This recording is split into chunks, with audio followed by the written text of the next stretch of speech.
Hello everyone, my name is Evelyn Owaniba, a historian and researcher at the Nigerian Army Resource Center, Abuja.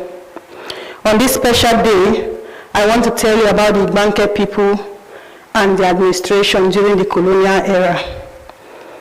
Igbanke is an Ika-speaking community in Orion local government area of Edo State, Nigeria.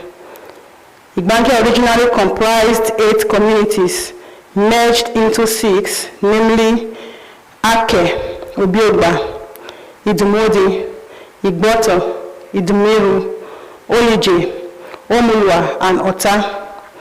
These communities traced their origin to the 12th century AD. In the pre-colonial era, Igbanke was a formidable military and economic nation, notable for its supernatural prowess in the region. Through trade, warfare, military alliances, diplomacy, and other instruments, they interacted with neighboring towns and distant communities as a distinct entity in the Igbanke, that is, the Igbanke people.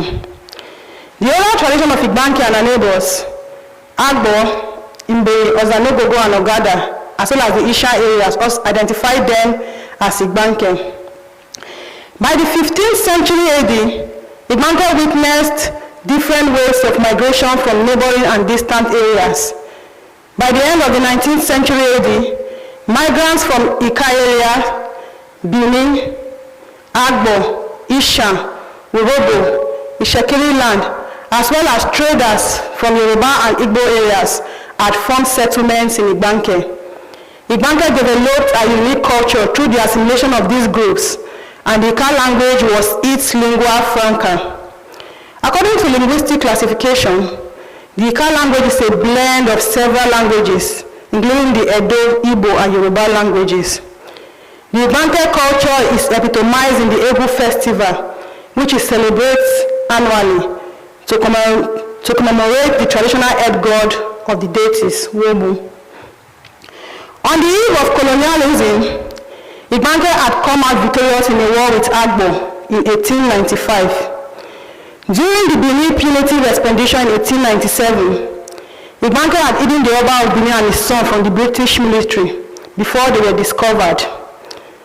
As a consequence of this, Igbanke villages was razed by the British military. That is, the villages were burnt down as a punishment for hiding the Oba. Thus began colonialism and the British divide and rule policy, which altered the pre-colonial structures. Also, the political arrangements introduced by the British colonialists pitched one ethnic group or community against the other.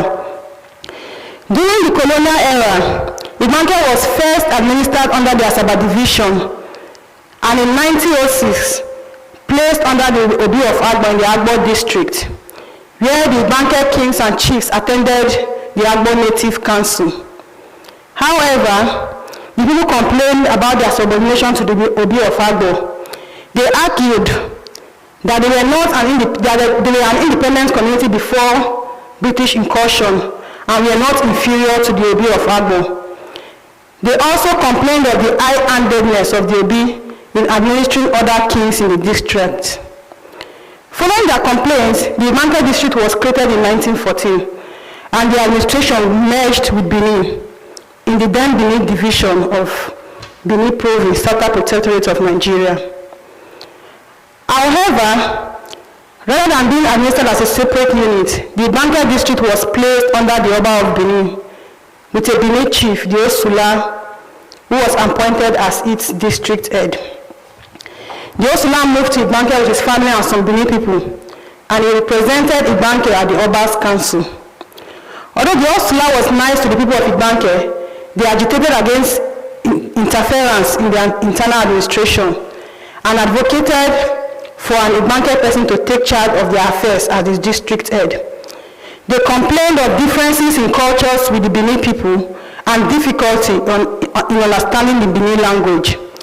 The Igbanke people also complained of the long distance to Benin and the inability to access or understand the proceedings of the Benin native court.